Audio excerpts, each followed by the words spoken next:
Me llamo María Elena García Márquez. Tengo 48 años. Vivo en la colonia Roma, en Ciudad de México, en un departamento que compré con mis primeros sueldos y que, con los años, ha ido quedando a medias entre objetos que alguien dejó y objetos que traje para intentar no recordar. Trabajo como técnica en laboratorio de un hospital público, paso noches observando tubos de ensayo y mañanas tratando de entender por qué las personas huyen de su propia verdad. Hoy mi vida se resume en rutinas, el mismo café mal molido, las mismas luces amarillas en la cocina, el mismo aire seco que entra por la ventana en invierno. Estoy divorciada desde hace 10 años, mi exmarido, Marco Castillo, tiene una reputación impecable en su comunidad y un carácter que devoró nuestras certezas. Mi hija, Lucía Castillo García, tiene 22 años y hace tiempo dejó de llamarme mamá, como si esa palabra se hubiera rajado y no pudiera volver a pegarse. Entre nosotras hay distancia, resentimiento y algo parecido al miedo. Antes de empezar, si te gustan historias reales que calan hondo, por favor considera suscribirte. Compartir esto no es fácil para mí, pero quizá a alguien le haga falta escucharlo. La tarde que empezó todo olía a lluvia y a gasolina, había una mezcla típica de la ciudad después del trabajo, taxis que sonaban, vendedores ambulantes que anunciaban tortillas calientes y el perfume húmedo de la tierra. Lucía me había enviado un mensaje a las 9 de la mañana, ven a las 8. Mira desde el sofá. No te metas. Confía en mí. Fue conciso, seco, casi militar. Esa frase, mira desde el sofá, quedó flotando en mi cabeza todo el día. ¿Mirar qué? ¿Por qué ese tono? Sentí el temblor pequeño de la garganta que me ocurre cuando algo está a punto de romperse. Al entrar en su departamento, un estudio debajo del mío, con una ventana que daba a un patio interno donde crecían hiedras descuidadas, la primera sensación fue de una casa que alguien había vestido deprisa. El sofá era viejo, de color gris, con una manta bordada por una abuela que no conocí. Lucía había preparado café, cubiertos que no combinaban, un plato pequeño con galletas. En la pared, una estantería con libros sobre derecho, feminismos, y fotografías en blanco y negro de una infancia que yo recordaba fragmentada, fiestas a medias, un cumpleaños con pastel aplastado, mi ausencia. Ella me miró con esa mezcla de desdén y cariño que solo los hijos aprenden a perfeccionar cuando han tenido madres imperfectas. Siéntate, dijo. No preguntó cómo estaba. No quiso saber qué había hecho para llegar hasta allí. A su lado, en una mesita, había un sobre con mi nombre, escrito con una letra redonda que reconocí al instante, la letra de Marco en años anteriores, cuando aún dejaba notas para pagar la renta. Mi mano se quedó fría al tocarlo. Empezamos a hablar de cosas pequeñas, como si fuera un ensayo desconcertante para algo más grande. Lucía contó que estaba intentando terminar la carrera de Derecho, que dormía mal, que estaba cansada de guardar silencio. Yo le dije que tenía turno en la noche, que si algo iba a pasar debía contármelo ahora. Ella me miró y repitió, mira desde el sofá. Había unas palabras que quería evitar, que parecían afiladas, público, confrontación, verdad. Mientras hablábamos, imágenes volvieron a mí como aquellas gotas que repican la ventana en invierno, mi madre ausente, la manera en que yo evitaba los teléfonos por las tardes porque sabía que cuando contestara iba a oír la voz de Marco reclamando cosas que no podía dar, la primera vez que mi hija me miró con decepción porque llegué tarde a recogerla del colegio, aquella vez que ella regresó a casa con los pantalones rotos y yo fingí no haber notado las manchas. Recordé el sonido de mi propio silencio, que había sido una forma de sobrevivir. Lucía sacó su teléfono y puso un video. Era corto, una reunión en un centro comunitario, sillas alineadas, gente esperando. Al principio pensé que era una denuncia pública contra alguna injusticia social, pero luego vi el póster en la pared, escucha, habla, no calles. Y lo comprendí, ella había organizado un evento para hablar de algo que nos había marcado a todos. No quiero que te subas a la mesa, dijo. Solo quiero que estés ahí, mirando. Si hablas, te voy a necesitar después. No supe si esa fue una advertencia o una petición. Sentí un vértigo que me recorrió desde la nuca hasta el estómago. El salón olía a café recalentado y a tinta de impresora. Afuera, la ciudad pulsaba con la indiferencia de siempre. Dentro, lo que iba a ocurrir se acercaba con la irritante lentitud de un tren que tarda en llegar a la estación y que uno, sin saber por qué, no se baja. Ella me contó que entre los asistentes estarían personas que conocían a Marco, su jefa, vecinos, algunas mujeres que trabajaron en su despacho, y que todo era voluntario. No es para destruir, dijo, es para nombrar lo que sucedió. Fue entonces cuando un miedo que había aprendido a esconder con trabajo reapareció. ¿Qué pasaría si la verdad liberaba a alguien y a la vez me hundía? ¿Qué si lo que ella quería era que yo aceptara que había sido cómplice por callar? Había un silencio denso cuando Lucía tomó mi mano, pequeña y firme. Sus dedos estaban fríos. Mamá, dijo, confío en que me ves. Esa palabra, confianza, era una moneda que yo había gastado por años en promesas que nunca cumplí. Me miró con una crueldad gentil, como quien aplica un remedio amargo. Entonces lo entendí, ella no quería venganza, quería que yo presenciara, que no fuera la ausente que siempre había sido. Me pidió ser testigo, no actor. Y en esa petición había una voluntad de poner límites, de mostrarse fuerte en un mundo que había intentado quebrarla. De camino al centro comunitario, el viento me golpeó la cara. Sentí un frío que no era solo del clima, era una helada interna, de memoria y culpa. La sala olía a madera y a café recién hecho, las luces eran halógenas y honestas, sin filtros. La gente empezó a llegar, mujeres con ojos gastados, hombres con la sombra de la incredulidad, vecinos que murmuraban entre sí. A mi alrededor, se percibían voces que hablaban en susurros, tonos que variaban entre empatía y curiosidad. Al tomar asiento en una fila del fondo, sentí una seguridad frágil. Mirar desde el sofá, pensé, es lo que puedo hacer ahora. Mirar, y sostener con la mirada lo que mi hija estuviera a punto de decir. Si esto te está resonando hasta ahora, un me gusta ayuda mucho para que estas historias lleguen a más personas. No sé si esto me da valor o me deja desnuda, pero necesito que alguien me escuche. Empezaron las intervenciones. Una mujer con voz marcada habló sobre la importancia de nombrar las heridas. Un abogado amablemente explicó cómo se abren procesos y cómo se protegen los testimonios. Y entonces, Lucía se levantó. Fue un movimiento que no pedía permiso, caminó hacia el micrófono con paso decidido. Miró al público durante un segundo y después buscó mi mirada. Mira desde el sofá, me dijo otra vez, pero esta vez con una voz que pedía protección y también que yo me mantuviera fuera. Lucía habló de su propia experiencia, de noches en vela, de llamadas que nunca encontraba en la pantalla, de un miedo que no sabía poner en palabras hasta que enfermó de insomnio. Su voz se quebró al pronunciar mi nombre una vez, no como acusación, sino como ancla, y yo sentí que el alma me dolía con una intensidad que no había sentido en años. Y fue entonces cuando me surgió la pregunta que me acompañaría toda la noche: ¿qué hago si me piden mirar sin intervenir? Si el pasado exige que deje de actuar como quien evita hacer olas. ¿Qué significa mirar desde el sofá si los escombros del pasado están visibles en la sala? Cerré los ojos un segundo. El sonido de la ciudad, la fragancia del algodón de la manta en el sofá, el timbre de la voz de mi hija, todo componía una escena que decidiría si nos éramos juntas para siempre o si seguiríamos separadas por los años de ausencia. Lucía habló durante más de 20 minutos. Cada palabra que decía abría una puerta donde se acumulaban sombras. Habló de maniobras sutiles, de silencios impuestos, de miradas que intimidaban. Describió cómo, cuando era pequeña, las órdenes se parecían a reglas de una casa que no estaba hecha para el amor, sino para la obediencia. Yo sentí como mi garganta se apretaba hasta doler.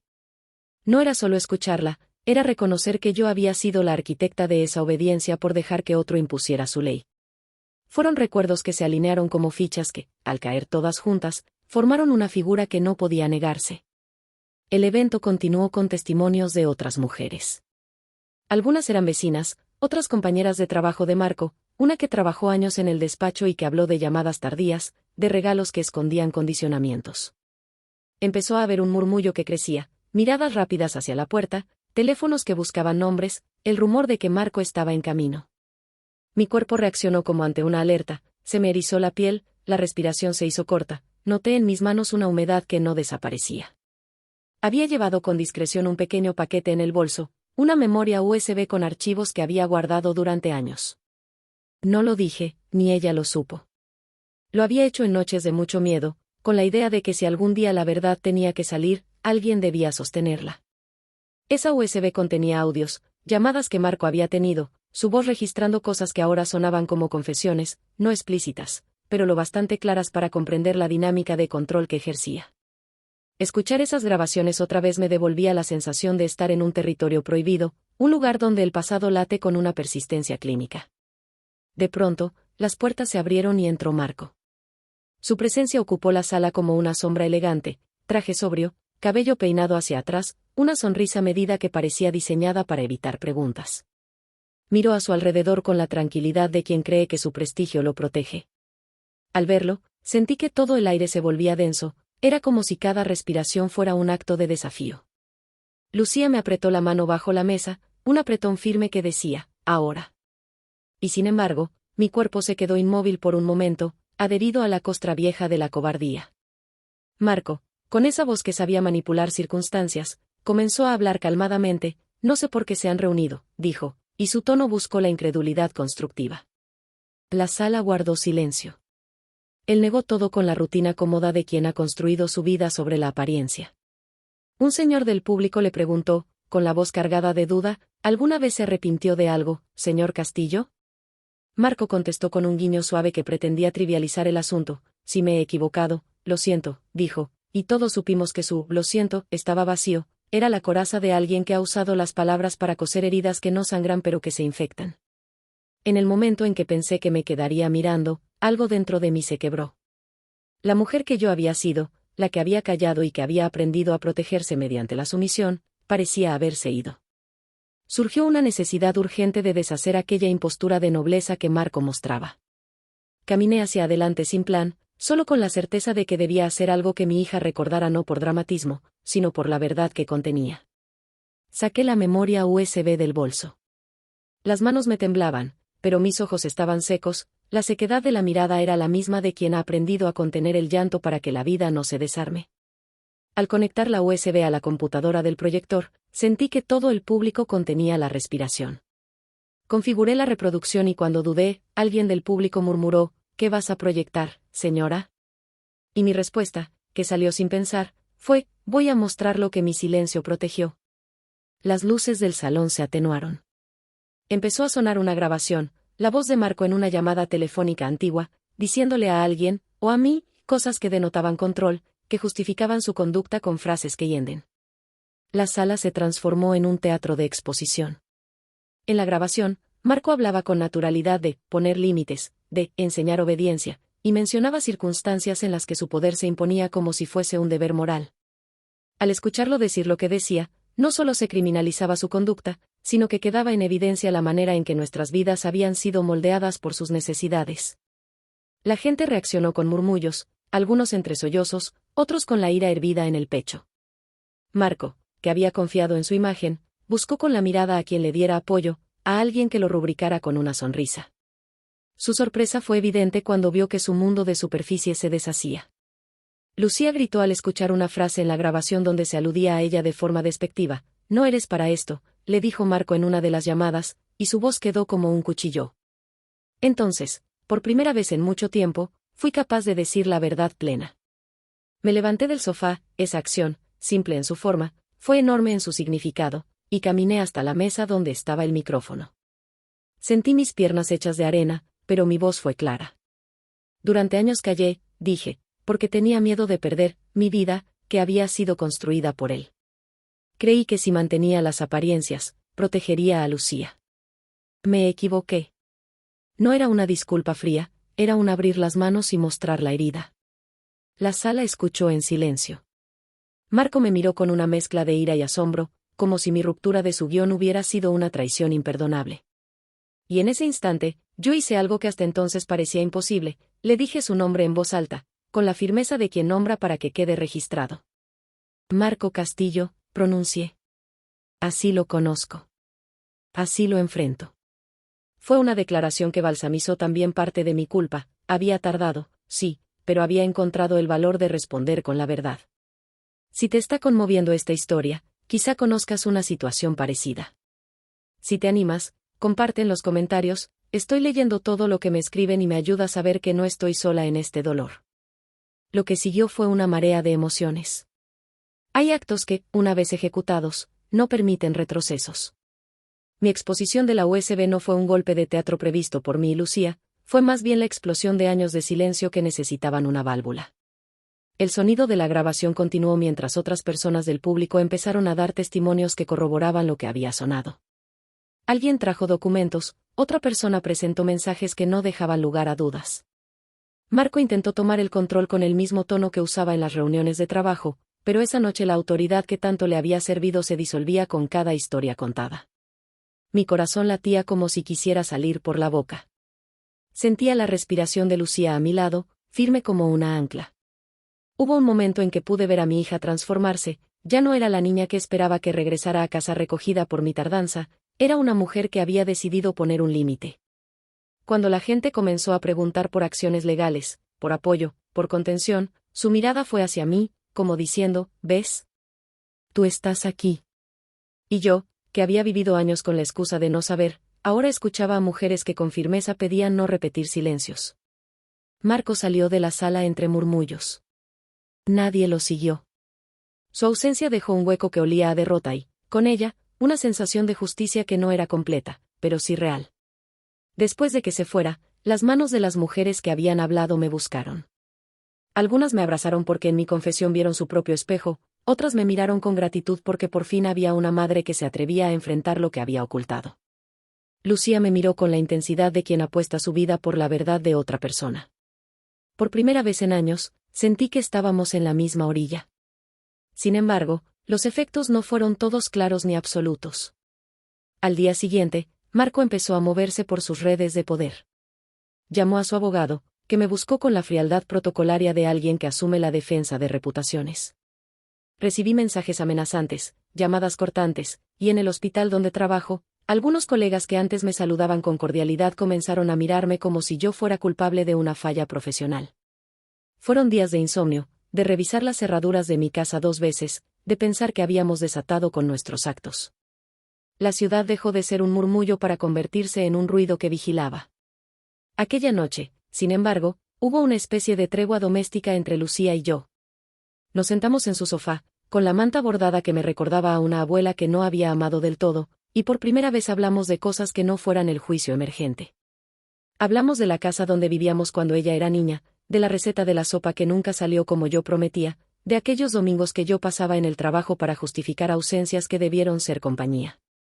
Hubo lágrimas, sí, pero también risas pequeñas, esas que nacen cuando 2 personas desmontan un edificio de culpas y encuentran, por azar, una habitación con luz.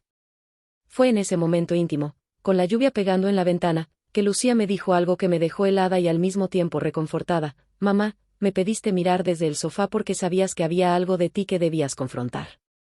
Sus palabras fueron un golpe de honestidad. Le respondí, no sabía si te protegería o te traicionaría. Ella me miró y soltó una carcajada triste. A veces proteger es también decir la verdad, aunque duela. Esa frase, sencilla y brutal, me acompañó en los días que siguieron. Con el correr de las semanas, la comunidad se organizó. Se formó un grupo de apoyo para las mujeres que habían participado en la reunión, y muchas comenzaron a denunciar formalmente. Yo participé en reuniones legales, en grupos de contención y en sesiones donde aprendíamos a nombrar lo vivido sin que el peso de la culpa nos consumiera. Fue una educación dolorosa, el aprendizaje de que decir la verdad no exime de la responsabilidad por lo que se dejó pasar, pero sí permite construir una posibilidad distinta. Mi relación con Marco quedó rota. Él intentó varias maniobras de reparación pública, una carta en un periódico local, entrevistas donde hablaba de errores y de su voluntad de cambiar. Hubo quienes creyeron en su relato, como suele ocurrir con quienes han invertido en una imagen. Pero para mí, su reajuste de discursos no borró lo que habíamos visto y escuchado. Aprendí a mantener distancia no por rencor febril, sino por autocuidado, a poner límites como quien fija una cerca alrededor de lo propio.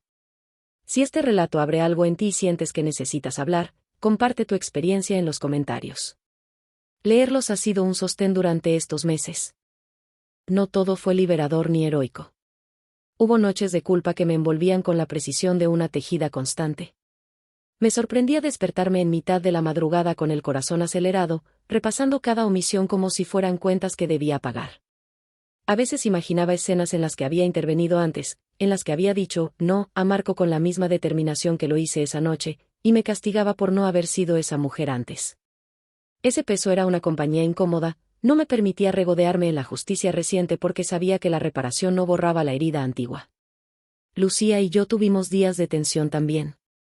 No porque no nos hubiésemos enfrentado a Marco, sino porque un reajuste emocional no borra los reclamos cotidianos.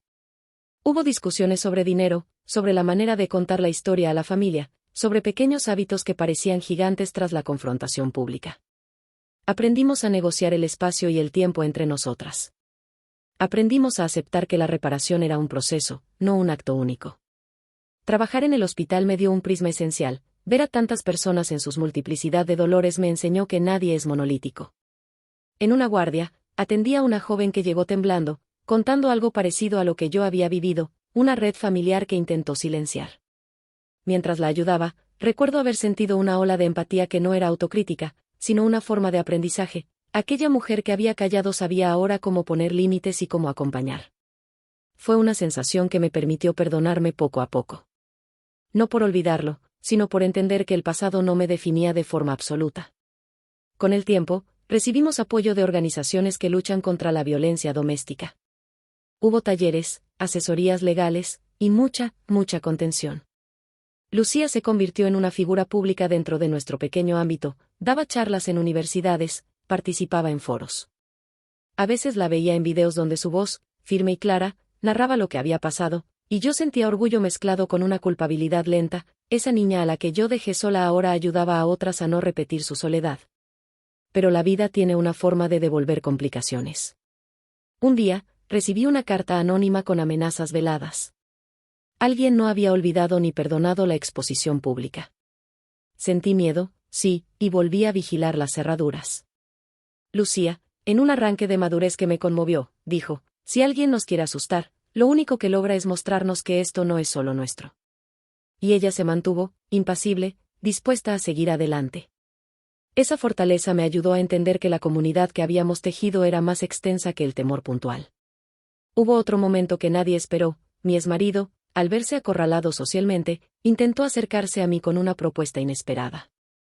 Quería arreglar las cosas en privado. Dijo que había hablado con un terapeuta y que entendía su responsabilidad. Locuacidad repentina, sinceridad conveniente. Me ofreció asistir a terapia conjunta. Mi primera reacción fue reír, pero con una risa que llevaba años de cicatrices. Pensé en la manipulación que siempre tenía disfrazada de bondad. Lucía me miró y me dijo: no puedes darle el espacio para que haga otro teatro privado. Fue un buen consejo. La corte de Marco buscaba rehabilitar su imagen a través de gestos controlados. Yo había aprendido que las confesiones a medias son tan peligrosas como el silencio. Con el tiempo, la vida cotidiana volvió a su ritmo imperceptible. Hubo días claros en los que salíamos a caminar por el parque, comíamos una torta en la esquina, y nos reíamos de cosas triviales. Hubo momentos oscuros en que el recuerdo de lo vivido se colaba en conversaciones y nos volvía a confrontar. Empecé a escribir. Escribir fue mi forma de poner orden en el caos. En las hojas, las frases que no me atrevía a decir en voz alta encontraron su lugar. Escribir me devolvió la posibilidad de mirar con distancia, sin borrar lo que había pasado, pero entendiendo que era posible construir otra narrativa. Si esta historia te está llegando al corazón, te invito a suscribirte para escuchar cómo se fue deshilachando todo esto y que aprendimos. No prometo finales felices fáciles, pero sí verdades que nos transformaron. Los meses que siguieron fueron un ejercicio constante de aprendizaje. Aprendí a pedir ayuda. Aprendí que reconstruir no significa borrar, sino integrar. Hubo audiencias, mediaciones, y encuentros con personas que, gracias a la valentía de Lucía y a la de muchas otras, encontraron la forma de nombrar y denunciar. Marco, finalmente, perdió espacios que antes parecían intocables. No fue un castigo épico ni una caída espectacular, fue más bien un desgaste en cadena que lo fue despojando de certezas. Para mí, la importancia no estuvo en verlo caer, sino en haber elegido decir la verdad cuando ella pedía ser dicha. Un día, caminando por la misma calle donde tantas veces me había sentido invisible, Lucía me dijo: mamá, cuando me pediste que mirara desde el sofá, no entendí la dimensión de lo que me pedías. Pero me enseñaste algo, que la vigilancia también puede ser un acto de amor. Sentí que las palabras eran una moneda que cobraba valor. Le respondí: tú me pediste que confiara en ti, y yo te pedí que me enseñaras a confiar en mí. Fue un intercambio pequeño, pero con consecuencias grandes. Nunca dejamos de tener recuerdos de dolor. A veces, al abrir un cajón, veo una foto vieja y siento esa punzada. Otras veces, cuando una llamada suena tarde en la noche, atiendo con cautela. Pero esa vulnerabilidad ahora es distinta, ya no es timidez, sino presencia. Siento que mi cuerpo, acostumbrado a la rigidez de la complacencia, ahora aprende a relajarse.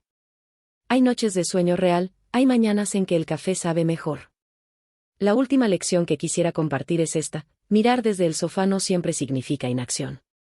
Pude haber permanecido inerte, habiendo sido cómplice por omisión, pero decidí que mi testimonio era necesario. Hacer algo inolvidable para mi hija no fue un acto heroico sin costo, fue aceptar la responsabilidad de mis omisiones y transformarlas en un acto de reparación. En el proceso, nuestra relación cambió, de distancia y reproches pasamos a una cercanía imperfecta, construida con el material de nuestras fallas y nuestras pequeñas valentías. Si esto te ha conmovido, por favor considera dejar un comentario. Me interesa saber si alguien más ha tenido que mirar desde el sofá y qué eligió hacer. Las historias de tantas personas han sido, para mí, una escuela de humanidad. No hay final absoluto en esto. Hay, sí, una enseñanza: la verdad puede doler, pero también libera. Mirar desde el sofá fue el primer paso para dejar de ser espectadora de mi propia vida. Hice algo que Lucía no olvidará: me enfrenté a mi silencio y lo transformé en palabra. Esa es la herencia que quiero dejarle, la idea de que no hay edad para aprender a ser valiente, y que la reparación empieza por mirarnos sin mentira. Gracias por escuchar.